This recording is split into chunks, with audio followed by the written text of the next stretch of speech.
Your attitude towards shopping determines who you will become, rich or poor.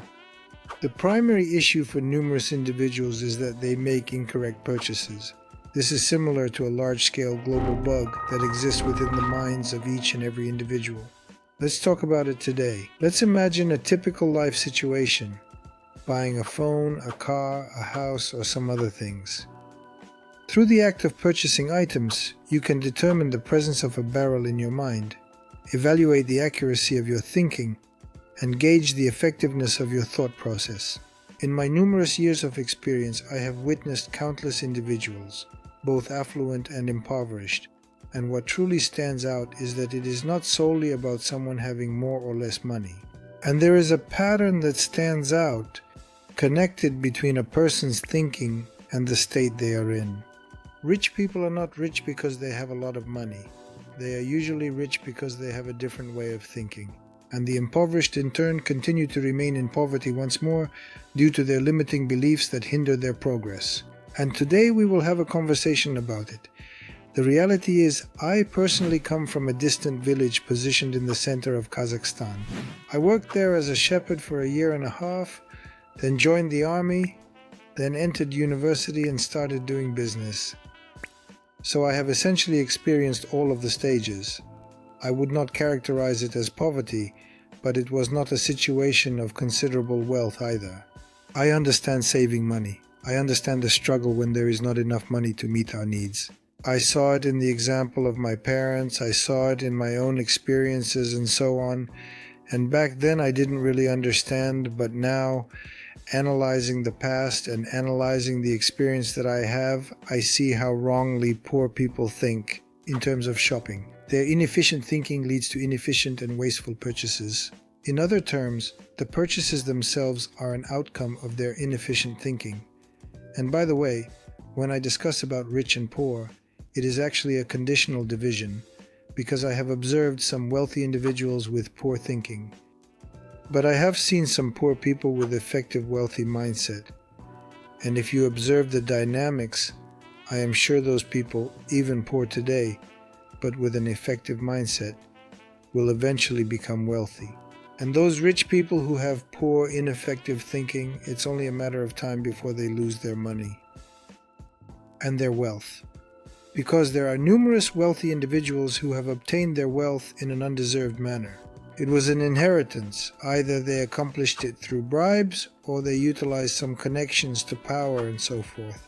Thus, when we discuss the disparity in attitudes towards shopping between the affluent and the underprivileged today, I am not referring to the current state they are in at this moment in time. This is about mindset.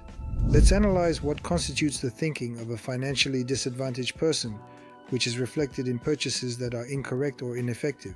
First, of course, is the lowest level. When poor people are very poor, they really have to save on everything. They have to economize on everything, and they acquire everything inexpensively. Regrettably, they do not even have the opportunity to contemplate purchasing any expensive items due to their financial constraints. And they cannot even raise their heads from their poverty, destitution. Regardless of how impoverished and destitute an individual may be, I still maintain the belief that they possess resources. There is no person without resources. We have just become accustomed to thinking that resources are only money. But look, a poor individual, yes, may not have money or a very small amount of it, but they have a lot of time, they possess energy. If he is a young man, then he still possesses youth. Therefore, the surplus resources they have should be primarily directed towards obtaining knowledge and self-improvement. So initiate by investing in yourself, not in money, but in time and the vital energy you possess within. If we take this category of individuals, the primary mistake, in my view, is that they are consistently pursuing inexpensive items. What is the deception or inefficiency of such thinking? The main idea is that when you purchase inexpensive items, you are essentially undermining your self-confidence. You consistently belittle her. Moreover, cheap items have a tendency to not last for an extended period of time, and you find yourself having to buy them more and more often. So, if you sum up the function that a cheap item performs and the function that an expensive item performs, and divide it by the price, very often it turns out that an expensive or high-quality item is much cheaper than a cheap one. The second inefficiency of poor thinking, which is evident in their purchases, is that many poor people purchase things for the purpose of displaying them. They do not purchase for themselves. They are kind of exhibiting to show off in order to display this item, that is, to compare themselves with someone. In this world, you will never be able to truly impress someone. There is always someone who is cooler, richer, and so on than you. Hence, one should act based on their own goals, not on others' goals. No need to compete with someone. Therefore, when you purchase an item, you should concentrate on the function it serves for you, what purpose it serves for you, and not be guided by what function it serves for others. As an illustration, when a student or a salaried employee who lives from paycheck to paycheck makes a purchase of an iPhone, for instance, the question is, why does he need an iPhone? There are numerous inexpensive smartphones available on the Android platform. The question is not even about buying an Android, the question is, what do you need it for? If you require it solely for browsing social networks, it would be significantly more efficient to possess a basic telephone. It would be much more effective to have a basic button phone for one simple reason. You can't surf the internet or browse social media on it, which helps you save a huge amount of time and energy. Or let us consider the situation wherein an individual makes the decision to purchase a high-priced vehicle. But I will say regarding my own story that, despite being a billionaire, I never bought a car that was more expensive than the most expensive car I had at one point in time, which happened to be a Bentley. $250,000. Although there are cars for $1 million, for $500,000 and so on, I have never owned a Rolls Royce, I have never owned a Bugatti, Maserati and so forth. The reason is that I perceive a specific purpose or function behind every single one of my purchases, which is why I make them in the first place. And it is extremely painful to witness when individuals purchase items that are beyond their financial means. Because this leads to the third issue in the mindset of impoverished individuals, which is that they do not consider the cost of owning something. The cost of ownership is a big question. When I buy anything, I always ask myself 5 questions. The first question is, do I really need this or not? In the second place, what is the length of time for which I will use this? In the third place, how frequently will I use this? Fourth, is it possible to rent this item? Fifth, what is the cost associated with owning it? And the sixth additional query, what will be the selling price if I decide to sell it after utilizing it for a period of time? And the cost of ownership includes taxes. If you purchased a vehicle, you pay taxes on a yearly basis. If you purchased a vehicle, you replace tires on a yearly basis. You replace filters, oils, and so forth. This is all about the cost of ownership. Here I would like to emphasize one thing in particular, that you might have gotten the impression that I am saying that expensive things are always better. The fact is, it's not always the most expensive item that is the best, but it's also not always the cheapest item that is the worst. But in order to understand what I was saying, you always evaluate any object through the function of why you need it. And very often it frequently happens that you have bought an expensive item. It is of high quality itself, but the price tag attached to it is very high indeed. For example, when you buy an expensive car, like a Mercedes or Rolls-Royce, you spend a lot at once, but then there are higher taxes, more expensive filters, and pricier tires. Insurance is pricier, and all this is costlier. The ownership cost. Therefore, if you add up the truth in the cost of things, it comprises of 2 things. The initial price, the initial amount paid, and the cost of ownership. It may turn out that you bought a feature very expensively. The function that this car performs, for example, or this item, very costly. It is crucial to pay attention to this as well. Please write in the comments section about 2 instances when you purchased an item at a low price or for a bargain and of low quality. Simply reflect, make a note of your mistakes perhaps, and so on and so forth. And secondly, the opposite situation arises. When you make a purchase of an expensive item, it also turns out to be ineffective because it does not perform its function as efficiently as another item could potentially do. For example, even when I was on buggy tour, I gave an example when I said, look, we eat from disposable Chinese plastic plates, disposable forks, and disposable spoons. And the most interesting thing is, that this cookware is the most efficient at the moment. Even though we have the option to buy glass, porcelain plates, forks, spoons, and other items made of silver, the Chinese products are currently the most efficient and preferred choice for us. Why?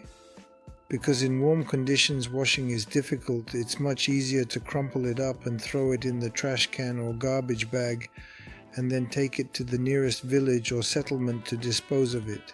How do you wash this in the steppe conditions where there is no water?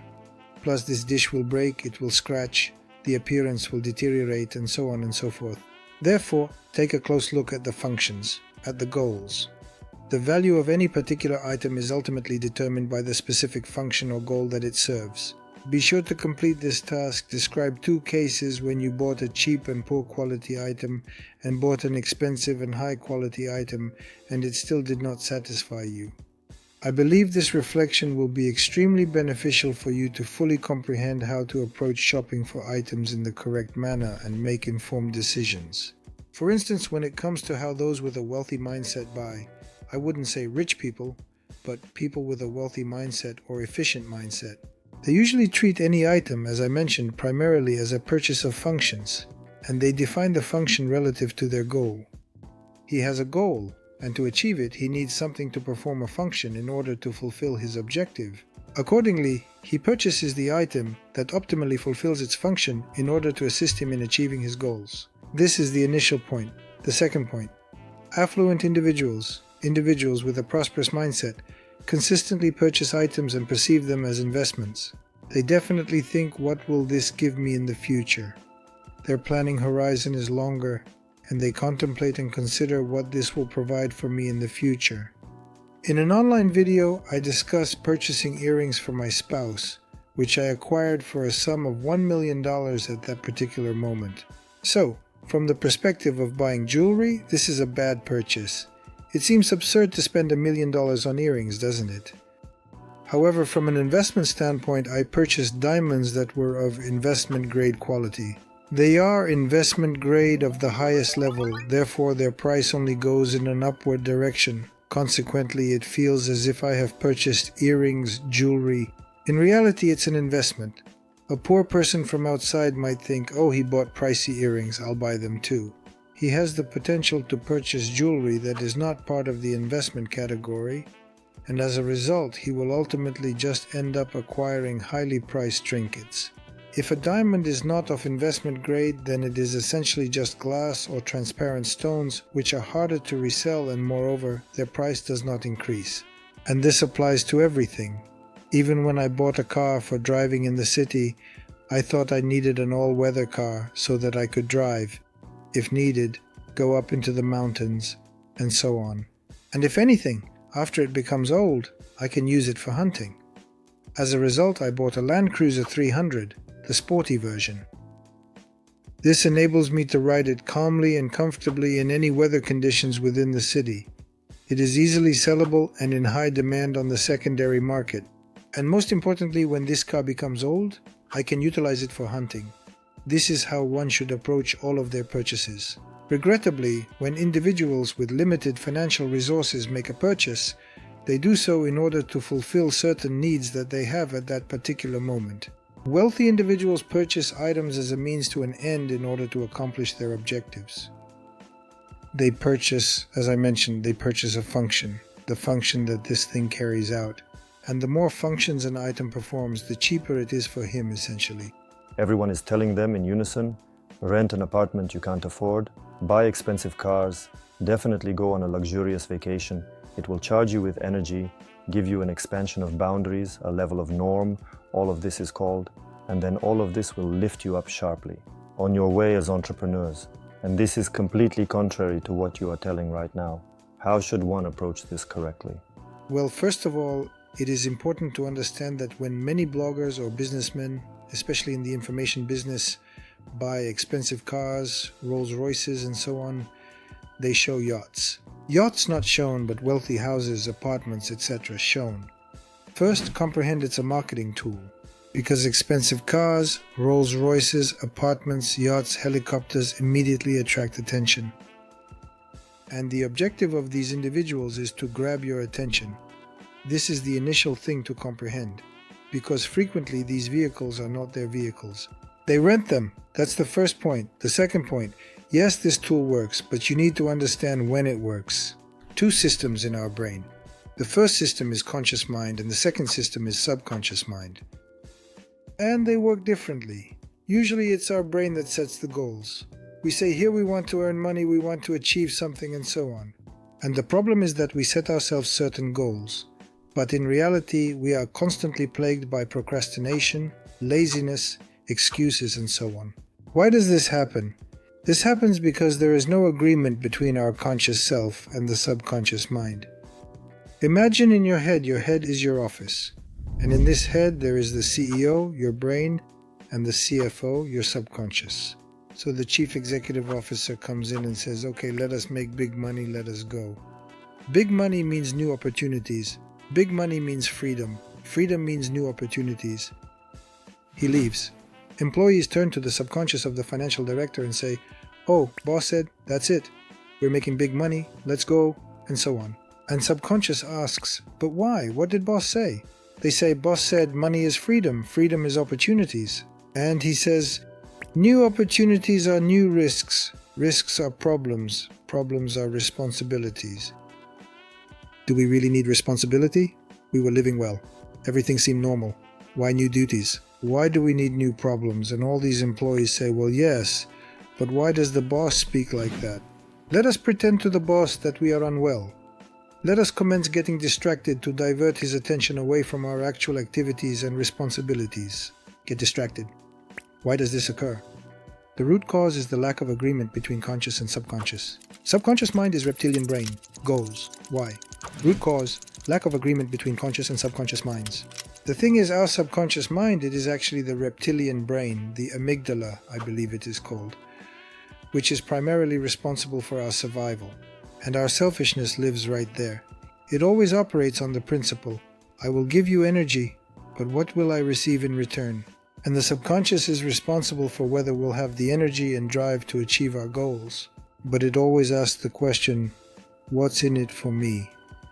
And if the subconscious doesn't see any benefit or pleasure in it for itself personally, then it won't give energy to our brain.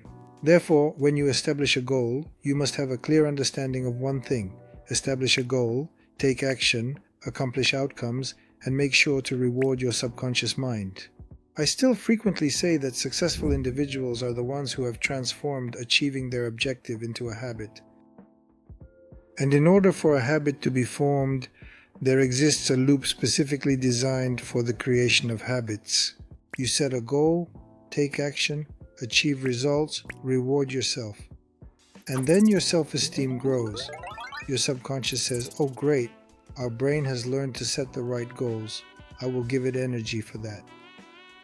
And the subconscious mind perceives that from every goal, it receives a stimulation, enjoyment, certain advantages personally for itself. Is it possible to buy an expensive item to gain motivation? Yes, it is possible. But given that you have already accomplished several objectives prior to that, this can be accomplished, as I mentioned, as an intermediate incentive to yourself for attaining goals. So the principle is this: first set yourself a goal, take action, then reward yourself. Why do you reward yourself? To set an even bigger goal. And in this way, by learning to nourish your subconscious, you spin the mechanism and your habit of achieving goals. In this instance, it operates. However, if you purchase a costly item that you are unable to afford, it will demoralize you and steer you into a state of depression because it will augment the level of stress you already possess. You cannot simply escalate stress without providing adequate support for it through the release of dopamine. So dopamine is the hormone that motivates us to achieve goals, and it provides pleasure from achieving those goals. And cortisol is the stress hormone. When you purchase items without a significant objective, you merely elevate the level of cortisol and propel yourself into a state of depression. With a substantial dopamine release, you observe the objective, therefore the acquisition does not induce stress for you. It evokes anticipation of even greater goals and even greater rewards in you. In general, the themes of goal setting, rewards, and purchases are significant topics that are also linked to psychology. And most importantly, it is necessary and important to understand all the mechanisms behind this.